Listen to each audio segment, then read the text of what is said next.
Hey everybody, what's going on? Rob Cesternino back here talking some Mr. Beast news again with Taran Armstrong. Taran, a couple of weeks ago, we talked about how Mr. Beast was getting ready to launch Beast games on Amazon. And since that time, we've been taking a closer look at what Mr. Beast is up to in terms of reality TV type games.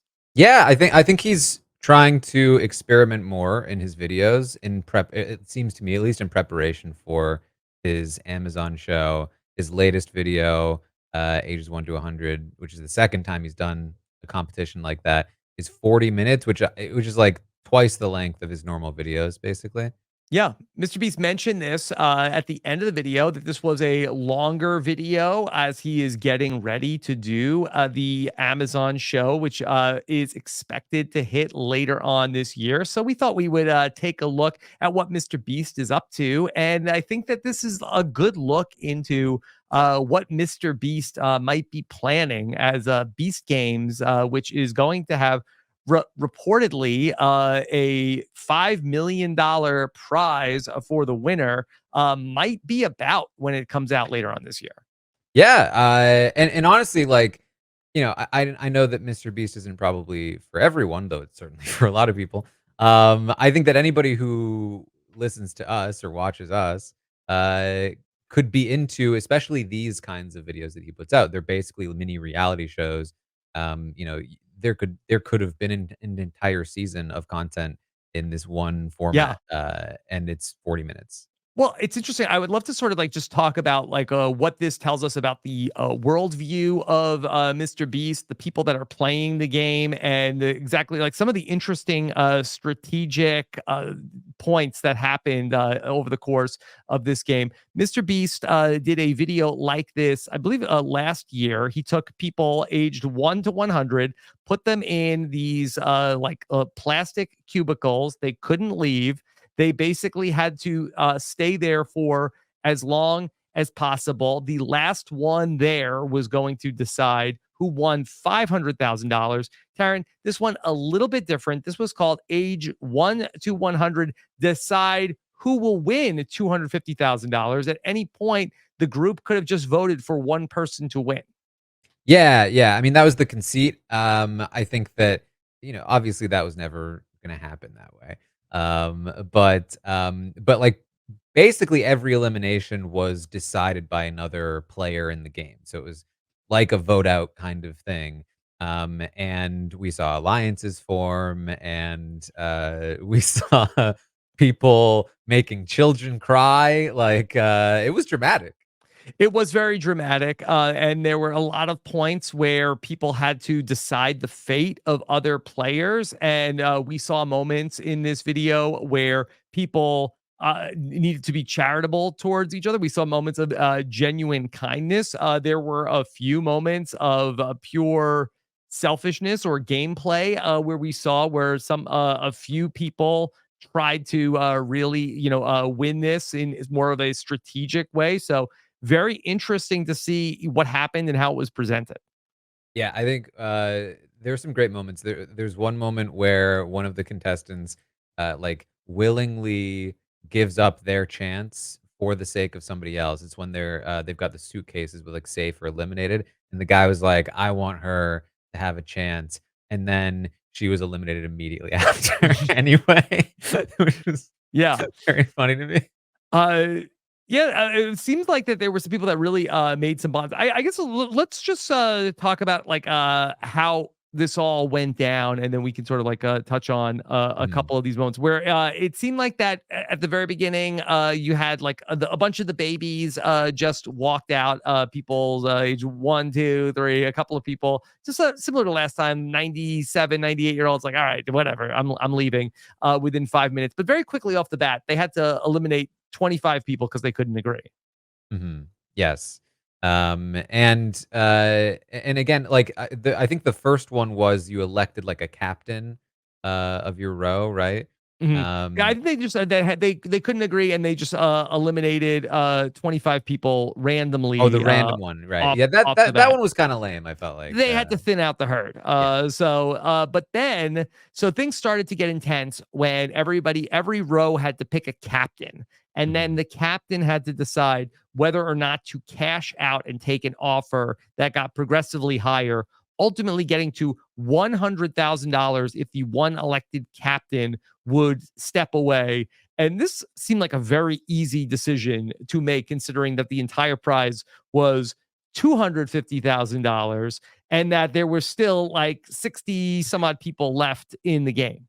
Yeah, the 30-year-old takes the deal, eliminates the entire like 20s and 30s from the game. Uh, Easiest decision of the whole thing. Best player of the group. For sure, for sure. That person walked away with an easy $100,000. We started to see at this point where the 40-year-olds had, and this is like a real sweet spot in terms of these games where like they're like smart enough to start to talk about an alliance, like able-bodied enough to not just have to leave for medical reasons. So the 40-year-olds seem to really to be set up, and really 42 is a person who's driving a lot of the action. 42 was hilarious. Like, I can't I don't know where MrBeast found this guy because even just the way that it was shot was amazing, where he was like literally the devil on the shoulder of like the people around him, and like whisper like, "You've got to do it. You know you've got to You do know it." what to Like do. You know what lingering to in the do. background of like somebody who's like crying as they're making a decision, and he's like, "Good job. You did a good Mhm. job." Do you think that they need more 42s in Beast games and games like this? Um, I think, I mean, Is as one long as they enough? have the one, I think as long as you've got one. But yeah, I mean, I do think that in terms of where we're approaching this from, which is like a strategic reality show analysis perspective, the fact that the 40-year-olds were able to align early, very clearly have an alliance and eliminate everyone else, and nobody really did anything about it, was Yeah. like, all right, guys, come on, like form some sort of counter Yeah, alliance. people did not seem to come at this very strategically. Okay, so that the second game they play, they can't elect a unanimous winner. That they have a big wheel with everybody's numbers. They spin the wheel when the first person whose number came up, and we don't need to go through it person by person. 67 is presented with the decision. They spin the wheel again, and then he has to decide to eliminate number 55 or let him stay. If he lets him stay, now number 55 dictates what happens on the wheel. So 55 doesn't really put up a fight. He just ends up saying like, it's fine. You could let me go. Probably Uh, should have, considering how easy it was to get the next person to get yes. safety. So really, that then the bulk of this game happens when number 43 goes, and Mhm. 42, as you mentioned, is like a devil on the shoulder, and then telling 42 to take out anybody. Very luckily for the people in the 40s, almost no other people in the 40s come up except for 43 herself. They wipe out like 14 people. Yes, this was, I think, the best section of the video. Yes. I think that, like, because as long as you're eliminating people, you maintain the power to continue to choose who gets eliminated, Mhm. and so, people are popping up, children are popping up, Yes. Well, yeah, shout out to friend of the pod, of course, from Survivor 43. Interesting, Mhm. 43 was the person calling the shots, that Jesse Lopez, his son Gio, who was in the original 1 versus 100 challenge, is in this spot. And I have to say, I'm giving, tell me if this is Galaxy Brain. I think Gio was faking it, and that he was ready to come in. He would have made 42 look like that he was like a choir boy. Gio, I admire you so much. You are literally the coolest 11-year-old I've ever seen. You've got tons of energy and spunk, and your future is super bright. But unfortunately, your time here is over. I'm so, so sorry. Everyone was absolutely speechless. I'm with you. Listen, I remember from the first one. Jesse's kid is not to be trifled with. Yep. Yeah, there's a reason why MrBeast keeps bringing him back. So sad to see that. Here's the thing, though, Rob. I think not to be critiquing a child strategically, but I think that there was a missed opportunity from some of the people that were vulnerable here, which is that instead of being like, "Oh no, don't eliminate me, feel bad," I think they should have tried at least to be like, "Listen, you guys can't win this alone. If you save me, I will align with you. Mhm. I will do what you want me to with the next decision. We can form a bigger group that is an alliance that will be Sure. together." I think that's the only thing that could have had a chance of working. 42 is like, forget it. He's lying. Forget it. You can't give away the power. You I can't mean, do like, it. that's what I would have been like, guys. There's like what, like 6 of you? There's still like 60 people left. You're not going to be able to do this alone. Mhm. Let me join you. You'll gain some numbers. You know, they won't be able Yep. to stop us. Yep. Well, it's not what happened. 42 is really telling 43 to take out everybody. Until then, she gives it to 41, I think, by the end. And so there's a great moment also where 63 says she's just leaving. She's not even going to beg for her life. 42 says, I'm not going to miss you snoring. So they even eliminate the 100-year-old. Yep. Yeah.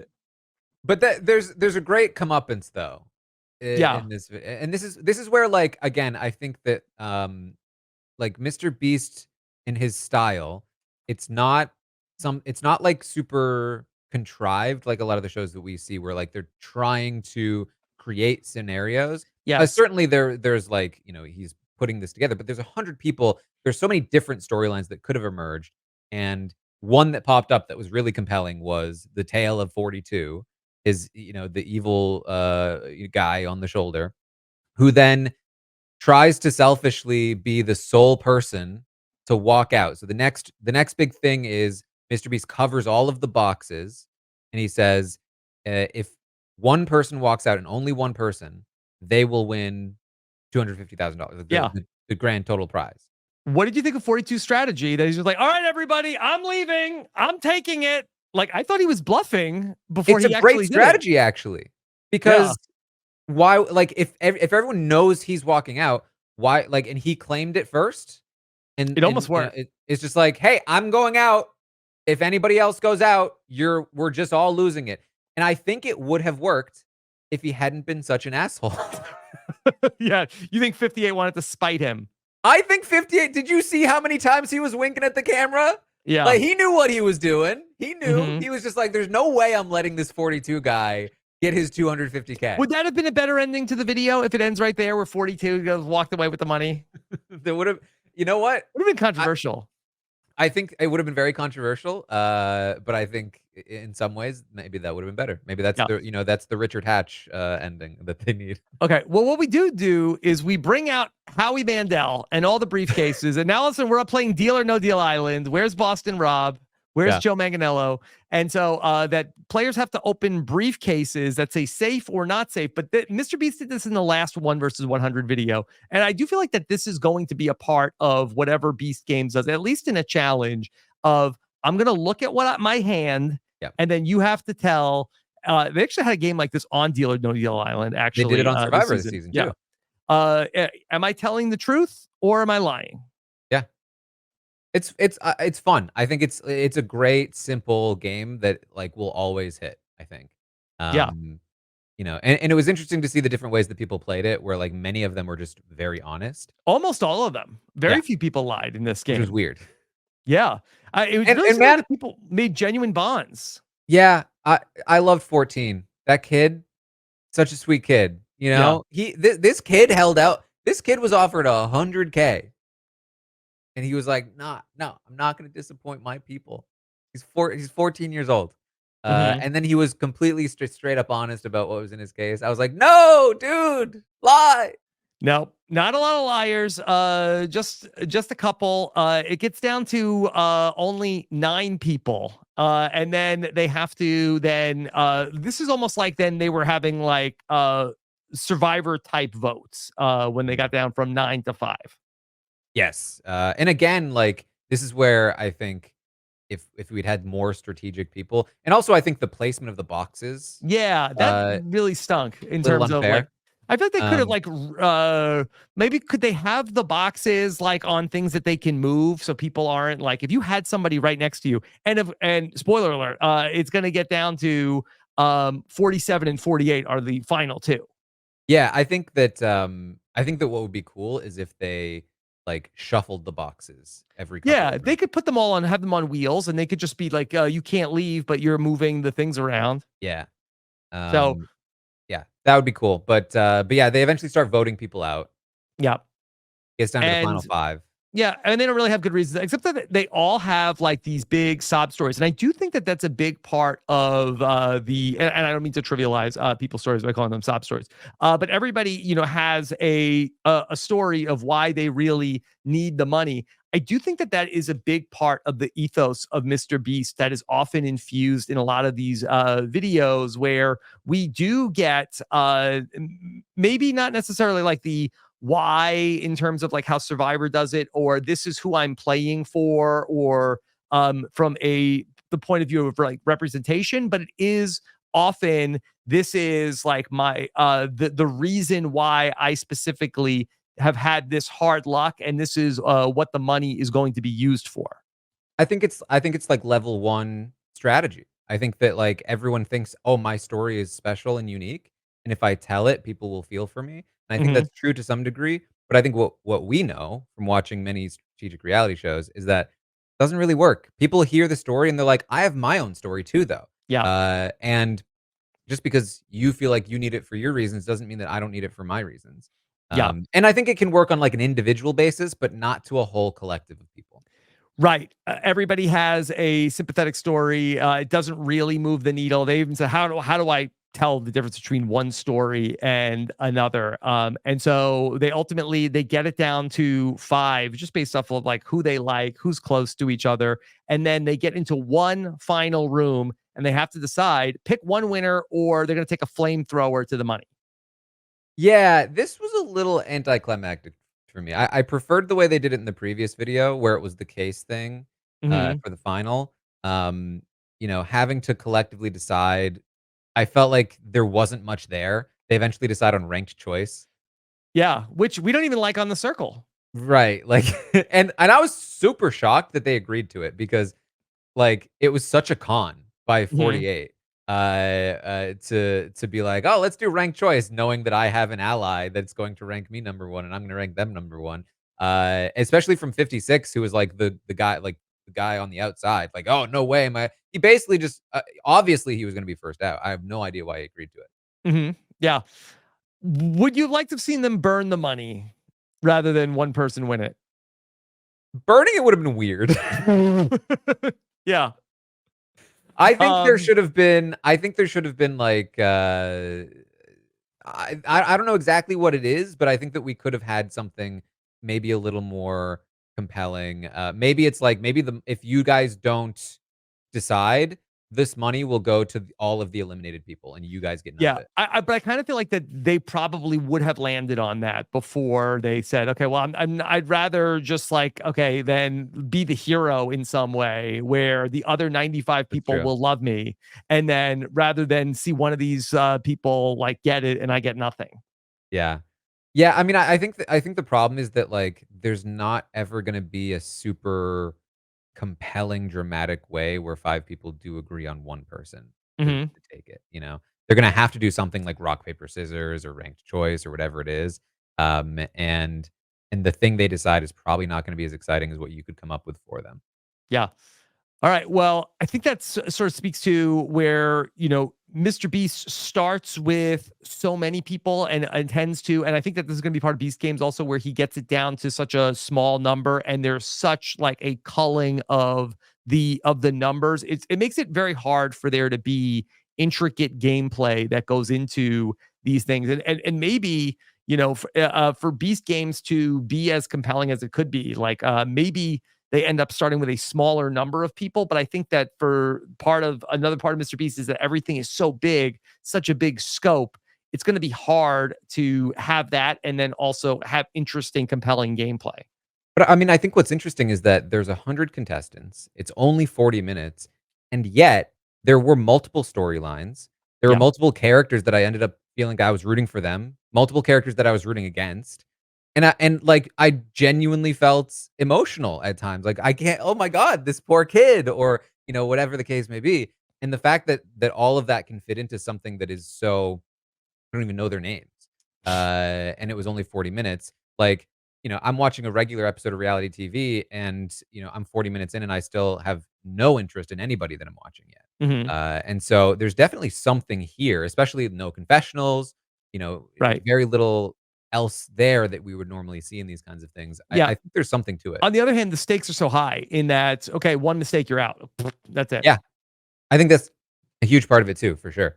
Yeah, and they Uh, don't drag things out of like mhm. go to commercial, come back, and then okay, let's see what's it going to be. Are you sure? They just sort of like okay, rip the band-aid off. Yeah. Listen, I still feel like there's something that, conventional media can learn from this. I think Oh, there's tools here. yeah, absolutely. So all right, anything else about the 1 versus 100 decide who wins 250K? It was fun. Congratulations Anytime to MrBeast comes out with, like, a little reality game show, I'm into it. I'm yeah. down. All right, and please let us know what you think of this type of coverage. We'd love to read your comments and hear what you think about this. Congratulations to number 47, the big winner, Yeah. with a heavy heart. She did it. Yeah. Yeah. All right, Taryn, where can people keep up with you? Find me over on Twitch. I'm watching these shows. I'm analyzing them, all kinds of fun stuff like that. Yeah, and we've got all the rest of reality TV covered here on RHAP. Thanks for watching. Take care, everybody. Have a good one.